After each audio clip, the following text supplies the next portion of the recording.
नमस्कार। दिन भर की बड़ी खबरों में आपका स्वागत है। मैं हूं आपके साथ मानसी। आज इस बुलेटिन में बात होगी संसद में संविधान पर घिरी मोदी सरकार की राज्यसभा में सभापति को लेकर बड़े टकराव की। देखेंगे हाईकोर्ट के जज जस्टिस शेखर की बढ़ती मुश्किलों को, राहुल की पीएसयू से जुड़े लोगों से मुलाकात को, जानेंगे क्यों अपने ही फैसले पर दी पूर्व सीजेआई चंद्रचूड़ ने सफाई, और बुलेटिन के आखिर में देखेंगे जाने माने कार्टूनिस्ट इरफान की किस खबर पर पड़ी तिरछी नजर। लेकिन दिन भर की तमाम बड़ी खबरों से पहले एक नजर आज की सुर्खियों पर।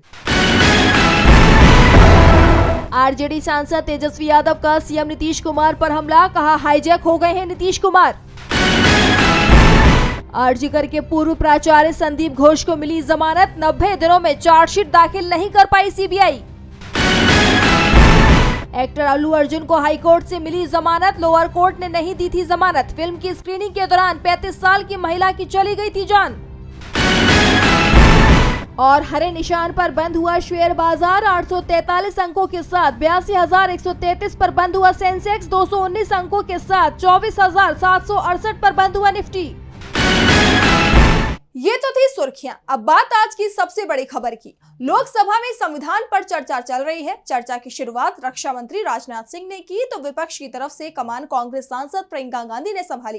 चर्चा के दौरान प्रियंका ने मोदी सरकार पर तीखे हमले किए तो अखिलेश यादव ने मोदी सरकार को कमजोर सरकार करार दिया। देखिए ये रिपोर्ट। संसद में आज संविधान पर चर्चा हुई। राजनाथ सिंह ने चर्चा शुरू करते हुए कांग्रेस के पहले की सरकारों को घेरने की कोशिश की तो विपक्ष की तरफ से प्रियंका गांधी ने मोदी सरकार पर जमकर हमला बोला। प्रियंका ने कहा कि पूरे देश की जनता जानती है कि इनके यहाँ तो वॉशिंग मशीन है, जो यहाँ से वहाँ जाता है वो धुल जाता है। इस तरफ दाग उस तरफ स्वच्छता। मेरे कई ऐसे साथी हैं जो इस तरफ होते हैं उस तरफ चले गए। मुझे दिख भी रहे कि अब वो वॉशिंग मशीन में धुल गए हैं। जो लोग दबाव में नहीं झुकते हैं उन्हें जेल में डाल दिया जाता है, सताया जाता है। पूरे देश में डर का माहौल है। इनकी मीडिया की मशीन झूठ फैलाती है, शायद वो भी भय में है। मैं याद दिलाना चाहती हूँ कि ऐसा डर का माहौल देश में अंग्रेजों के राज में था। जब इस तरह बैठे हुए गांधी के विचारधारा के लोग आजादी की लड़ाई लड़ रहे थे, तब उस विचारधारा के लोग अंग्रेजों के साथ सांठगांठ कर रहे थे। प्रियंका ने कहा कि पहले राजा भेष बदलकर आलोचना सुनने जाता था, लेकिन अब राजा भेष तो बदलते हैं। शौक तो है उनके भेष बदलने का, लेकिन ना जनता के बीच में जाने की हिम्मत है और ना आलोचना सुनने की। विपक्ष को डराने की कोशिश करने वाली सरकार आज खुद डरी हुई है। चर्चा में हिस्सा लेते हुए अखिलेश यादव ने मोदी सरकार पर देश की सुरक्षा से समझौते के आरोप लगाते हुए कहा कि कई जगह पर हमारी सीमा सिकुड़ रही है। अरुणाचल में चीन ने कई गांव बसा लिए, लद्दाख में हम अपनी ही सीमा से पीछे हटे। सीमा के पास रेजांगला मेमोरियल बना था, उस मेमोरियल को तोड़ दिया गया। अखिलेश ने मोदी सरकार पर देश की सुरक्षा से खिलवाड़ करने का आरोप लगाया तो शिवसेना यूबीटी सांसद अरविंद सावंत ने विरोधी दलों की सरकारों को गिराने के लिए बीजेपी पर तीखे हमले किए। राज्यपालों पर राजनीतिक पक्षपात करने का आरोप भी लगाया। साथ ही उन्होंने देश में बढ़ती बेरोजगारी और मणिपुर में जारी जातीय संघर्ष के साथ साथ महिला सुरक्षा जैसे मुद्दों को भी उजागर किया। लोकसभा में जहां संविधान पर चर्चा चल रही है तो दूसरी तरफ राज्यसभा में संविधान की धज्जियां उड़ती दिखाई दे रही हैं। विपक्ष की तरफ से राज्यसभा के सभापति के खिलाफ अविश्वास प्रस्ताव का नोटिस दिया गया, लेकिन इस नोटिस को ही स्वीकार नहीं किया जा रहा, उल्टा विपक्ष को धमकाया जा रहा है। राज्यसभा में आज भी सत्ता पक्ष के सदस्यों ने विपक्ष के नेता मल्लिकार्जुन खड़गे को बोलने से रोका, जिस पर विपक्षी सदस्य भी भड़क उठे, लेकिन सभापति ने विपक्ष के नेताओं को ही इसके लिए कसूरवार मान लिया। तो क्या है पूरी खबर, आइए देखते हैं इस रिपोर्ट में। राज्यसभा में आज संविधान की धज्जियां उड़ती दिखाई दी। विपक्ष पहले से ही सभापति जगदीप धनखड़ के खिलाफ अविश्वास प्रस्ताव का नोटिस दे चुका है, लेकिन अभी तक सभापति ने इसे स्वीकार नहीं किया। उल्टा बीजेपी सांसद राधा मोहन दास अग्रवाल ने विपक्ष के खिलाफ विशेषाधिकार हनन का नोटिस दे दिया, जिसके बाद विपक्षी सदस्यों ने सभापति पर सत्ता का साथ देने के आरोप लगा दिए। सभापति जगदीप धनखड़ और विपक्ष के नेता मल्लिकार्जुन खड़गे के बीच तीखी बहस हुई। धनखड़ ने कहा कि मैं किसान का बेटा हूं, मैं झुकता नहीं हूं, तो खड़गे ने पलटवार करते हुए कहा कि आप हमारी पार्टी के नेताओं का अपमान करते हैं, आपका काम सदन चलाना है, हम यहाँ आपकी तारीफ सुनने के लिए नहीं आए। आप किसान के बेटे हो तो मैं मजदूर का बेटा हूँ। आप विपक्ष के नेताओं का सम्मान नहीं करते तो मैं आपका सम्मान क्यों करूं? मल्लिकार्जुन खड़गे जब राज्यसभा में बोल रहे थे तो सत्ता पक्ष के सदस्य हंगामा मचाकर उनकी आवाज को दबाने की कोशिश कर रहे थे, तो सभापति की तरफ से सत्ता पक्ष के खिलाफ किसी तरह की तीखी प्रतिक्रिया नहीं दी जा रही थी। इसी हंगामे के बीच राज्यसभा की कार्यवाही को 16 दिसंबर तक के लिए स्थगित कर दिया गया। बाद में मल्लिकार्जुन खड़गे ने सभापति पर तीखा हमला करते हुए कहा कि संसद की मर्यादा और नैतिकता आधारित परंपराओं का हनन अब राज्यसभा में दिनचर्या बन गई है। प्रजातंत्र को कुचलने और सच को पराजित करने की कोशिश लगातार जारी है। हम संविधान के सिपाही और रक्षक के तौर पर हमारा निश्चय और ज्यादा दृढ़ हो जाता है। हम न झुकेंगे, न दबेंगे, न रुकेंगे और संविधान, संसदीय मर्यादाओं और प्रजातंत्र की रक्षा के लिए हर कुर्बानी के लिए सदैव तत्पर रहेंगे। खड़गे ने आगे कहा कि संसद में सदस्यों को अपनी बात कहने का पूरा अधिकार है, लेकिन सभापति विपक्ष को लगातार टोकते हैं, उन्हें अपनी बात पूरी करने का मौका ही नहीं देते। विपक्ष से बिना वजह ऑथेंटिकेशन की मांग करते हैं, जबकि सत्ता पक्ष के सदस्यों को, मंत्रियों को और प्रधानमंत्री को कुछ भी कहने देते हैं। वो कोई भी झूठ सदन में कह दे, कोई फेक न्यूज फैला दे, उन्हें कभी नहीं रोकते, लेकिन विपक्ष के सदस्यों को मीडिया की रिपोर्ट को भी प्रमाणित करने को कहते हैं और ऐसा न करने पर उन पर कार्रवाई करने की धमकी देते हैं। एक तरफ राज्यसभा में सभापति के खिलाफ विपक्ष की तरफ से अविश्वास प्रस्ताव का नोटिस दिया गया, तो इसी सदन में हाईकोर्ट के जज के खिलाफ महाभियोग का भी नोटिस दिया गया है। कपिल सिब्बल के नेतृत्व विपक्षी गठबंधन के 55 सदस्यों ने महाभियोग प्रस्ताव को मंजूरी दे दी है। तो आखिर किस जज के खिलाफ चलाया जाएगा महाभियोग, आइए देखते हैं इस रिपोर्ट में। इलाहाबाद हाईकोर्ट के जज जस्टिस शेखर कुमार के खिलाफ महाभियोग चलाया जाएगा। राज्यसभा के महासचिव को महाभियोग के संबंध में नोटिस दिया गया है। नोटिस को स्वीकार करने के बाद जस्टिस शेखर के खिलाफ महाभियोग की कार्यवाही शुरू हो जाएगी। कपिल सिब्बल के नेतृत्व में प्रतिनिधि मंडल ने महाभियोग प्रस्ताव पेश किया। प्रतिनिधि मंडल में सांसद Vivek Tankha, Digvijaya Singh, P Wilson, John Brittas और KTS तुलसी शामिल थे। राज्यसभा सांसद और वरिष्ठ वकील कपिल सिब्बल ने बताया कि महाभियोग प्रस्ताव के समर्थन में 55 सांसदों ने हस्ताक्षर किए हैं। दरअसल जस्टिस शेखर यादव ने 8 दिसंबर को प्रयागराज में VHP की लीगल सेल के कार्यक्रम में कहा था, मुझे ये कहने में कोई हिचक नहीं है कि ये हिंदुस्तान है और ये देश यहाँ रहने वाले बहुसंख्यकों की इच्छा से चलेगा।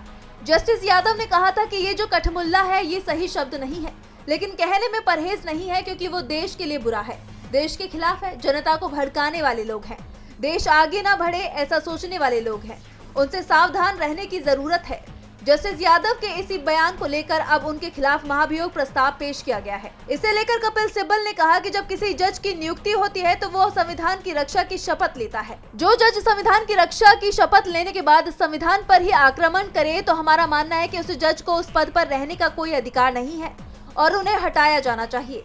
इसीलिए जस्टिस यादव के खिलाफ महाभियोग चलाने का प्रस्ताव दिया गया है। सिब्बल ने कहा कि इस प्रस्ताव का समर्थन सत्ता पक्ष को भी करना चाहिए। हमने पीएम मोदी और अमित शाह से इसके लिए समर्थन मांगा है।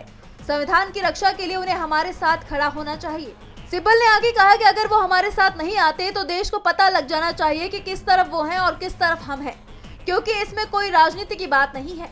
हमारे देश में कोई नहीं चाहेगा कि हाई कोर्ट और सुप्रीम कोर्ट के जज एक तरफा बयान दे जिससे संविधान का रोज उल्लंघन हो। जस्टिस शेखर यादव अल्पसंख्यकों पर बयान देकर बुरी तरह घिरते दिखाई दे रहे हैं। वैसे घिरते तो राहुल की रणनीति से मोदी सरकार भी रही है।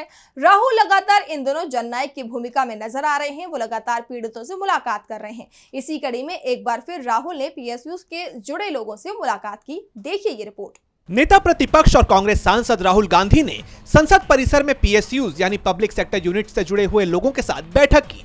इस बैठक के बाद राहुल ने निजीकरण नीतियों को लेकर मोदी सरकार की कड़ी आलोचना की। राहुल ने सरकार पर PSUs के भी निजीकरण करने का आरोप लगाया। उन्होंने कहा कि राष्ट्रीय संपत्ति चुनिंदा पूंजीपतियों के समूह को सौंपी जा रही है। इस मुलाकात के बाद राहुल गांधी ने X पर लिखा, मोदी सरकार लाभकारी सार्वजनिक उपक्रमों का भी निजीकरण करने पर आमादा है। देश की संपत्ति चुनिंदा पूंजीपतियों को सौंपी जा रही है। हम इस मुद्दे के खिलाफ सड़क से लेकर संसद तक आवाज उठाते रहे हैं और आगे भी उठाते रहेंगे।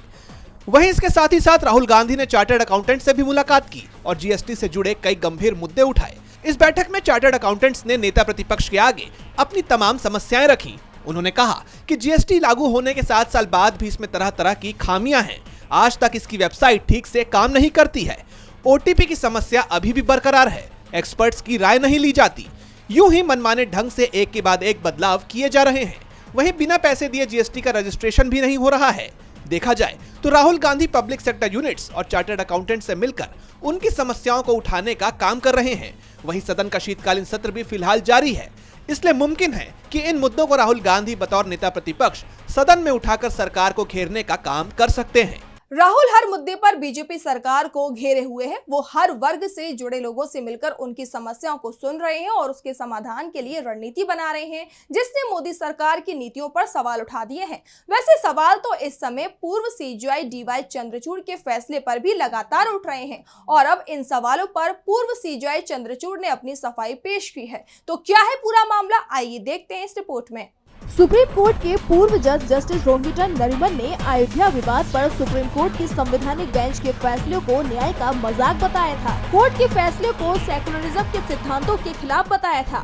सुप्रीम कोर्ट की जिस संवैधानिक बेंच ने अयोध्या विवाद पर फैसला सुनाया था, इसमें जस्टिस चंद्रचूड़ भी शामिल थे। इसके अलावा जस्टिस नरीमन ने वर्शिप एक्ट को लेकर पूर्व सीजेआई डीवाई चंद्रचूड़ पर भी सवाल उठाए थे और अब जस्टिस चंद्रचूड़ ने अपने ऊपर लगे आरोपों पर सफाई दी है। उन्होंने कहा कि फैसला सबूतों के विस्तृत विश्लेषण पर आधारित था और अब इस पर कुछ और दावा करना तथ्यात्मक रूप से सही नहीं होगा। चंद्रचूड़ ने कहा कि इस फैसले का एक पक्ष था और अब इसकी आलोचना करना या पक्ष लेना मेरा काम नहीं। अब ये फैसला सार्वजनिक संपत्ति है और इस पर दूसरे ही बात करेंगे। उन्होंने कहा कि जस्टिस नरीमन एक स्वतंत्र देश के नागरिक हैं और उनकी आलोचना इस बात का समर्थन करती है कि धर्मनिरपेक्षता के सिद्धांत भारत में जीवित है, क्योंकि धर्मनिरपेक्षता के महत्वपूर्ण सिद्धांतों में से एक अंतरात्मा की स्वतंत्रता है। पूर्व सीजेआई ने कहा कि मैं अब अपने फैसले का बचाव नहीं करना चाहता, क्योंकि मैं ऐसा नहीं कर सकता। हमने 5 जजों ने इस केस पर फैसला दिया और तर्क भी दिया है। इस कारण हर न्यायाधीश फैसला का हिस्सा है और हम अपने फैसले के शब्द पर अडिग हैं। उन्होंने संविधान का जिक्र करते हुए कहा कि संविधान न केवल एक राजनीतिक दस्तावेज बल्कि सामाजिक परिवर्तन के लिए एक दृष्टिकोण वाला दस्तावेज भी है। जस्टिस चंद्रचूड़ के एक फैसले के चलते हिंदू और मुसलमानों के बीच टकराव बढ़ता दिख रहा है, तो वहीं महाराष्ट्र में भी महायुति के बीच चल रहा टकराव और तेज होता दिखाई दे रहा है। मंत्रालयों को लेकर पेच फंसा हुआ है। शिंदे के बाद अब अजित पवार नाराज हो गए हैं। तो क्या है पूरा मामला, देखिए ये रिपोर्ट। महाराष्ट्र में कैबिनेट विस्तार से पहले गहमागहमी जारी है। इस बीच उप मुख्यमंत्री अजित पवार की पार्टी एनसीपी ने वित्त मंत्रालय पर दावा ठोक दिया है।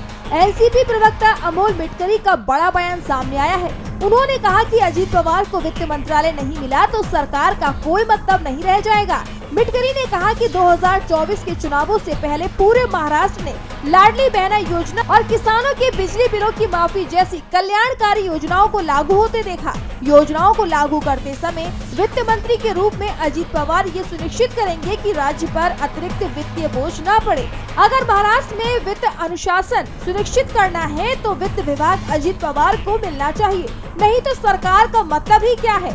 बता दें कि बीते दिन अजित पवार दिल्ली में थे। इस दौरान उन्होंने केंद्रीय गृह मंत्री अमित शाह से मुलाकात की। माना जा रहा है कि उन्होंने मंत्रियों की संख्या और मंत्रालयों पर भी अपनी मांग अमित शाह के सामने रखी थी। वहीं शिंदे भी गृह मंत्रालय की मांग कर रहे हैं। वो सीएम पद गवा चुके हैं, अब गृह मंत्रालय नहीं खोना चाहते हैं। वो लगातार बीजेपी से गृह मंत्रालय की मांग कर रहे हैं और बीजेपी ये मंत्रालय किसी और को नहीं देना चाहती। कहा जा रहा है कि वो सारी पावर अपने पास रखना चाहती है। ऐसे में बीजेपी के सहयोगी दलों ने ही पार्टी के सामने बड़ी चुनौती खड़ी कर दी है। महाराष्ट्र में महायुति में टकराव थमता नहीं दिख रहा है, तो दूसरी तरफ भारत और बांग्लादेश के बीच जरूर टकराव थमने के संकेत मिल रहे हैं। बांग्लादेश की तरफ से मुक्ति दिवस पर अपना डेलीगेशन इंडिया भेजने पर सहमति बन गई है। तो क्या है पूरा मामला, आइए देखते हैं इस रिपोर्ट में। हिंदुस्तान और बांग्लादेश के बीच तनाव लगातार बढ़ता जा रहा है। इस तनाव को बांग्लादेश में रहने वाले हिंदुओं पर हो रहे हमलों ने और बढ़ा दिया है। लेकिन अब बांग्लादेश के रुख में नरमी आने के संकेत मिलने लगे हैं। बांग्लादेश को पाकिस्तान से 16 दिसंबर को आजादी मिली थी।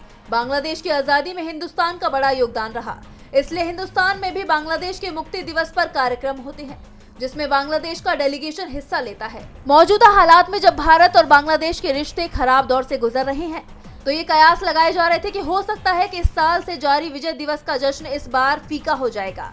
बांग्लादेश की मोहम्मद यूनुस की सरकार अपना डेलीगेशन नहीं भेजेगी, लेकिन अब कहा जा रहा है कि बांग्लादेश की सरकार की तरफ से एक प्रतिनिधि मंडल हिंदुस्तान भेजा जा रहा है। इससे संकेत मिल रहे हैं कि हिंदुस्तान को लेकर बांग्लादेश का रुख नरम पड़ रहा है और इसके पीछे की वजह हिंदुस्तान के विदेश सचिव विक्रम मिस्री के बांग्लादेश दौरे को माना जा रहा है। कहा जा रहा है कि कोलकाता में हिंदुस्तानी आर्मी की eastern command headquarter fort William में 16 दिसंबर को विजय स्मारक पर 1971 के शहीदों को श्रद्धांजलि देंगे। फोर्ट विलियम में तकरीबन 2 घंटे के कार्यक्रम में बांग्लादेश के मुक्ति योद्धा मौजूद रहेंगे। हालांकि अभी तक इस बात की आधिकारिक जानकारी साझा नहीं की गई है कि प्रतिनिधिमंडल में मुक्ति योद्धा के अलावा कौन कौन होगा। वैसे मुक्ति योद्धाओं को मुक्ति दिवस पर हिंदुस्तान भेजने से ये साफ नहीं हो रहा है कि बांग्लादेश का रुख पूरी तरह से बदल गया है, क्योंकि अभी भी बांग्लादेश में हिंदुस्तान विरोधी प्रदर्शन चल रहे हैं। और बुलेटिन के आखिर में देखेंगे जाने माने कार्टूनिस्ट इरफान की किस खबर पर पड़ी तिरछी नजर।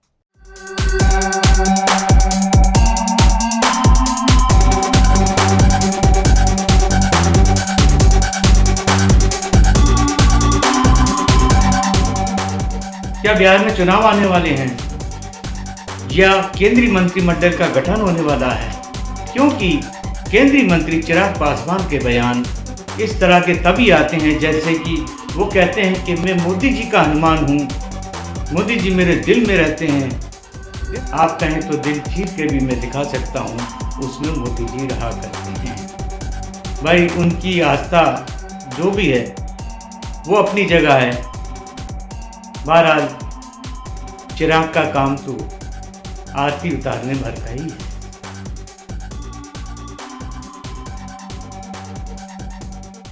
बहुत बहुत शुक्रिया इरफान जी। तो आज इस बुलेटिन में इतना ही। आप देखते रहिए डीबी लाइव। नमस्कार।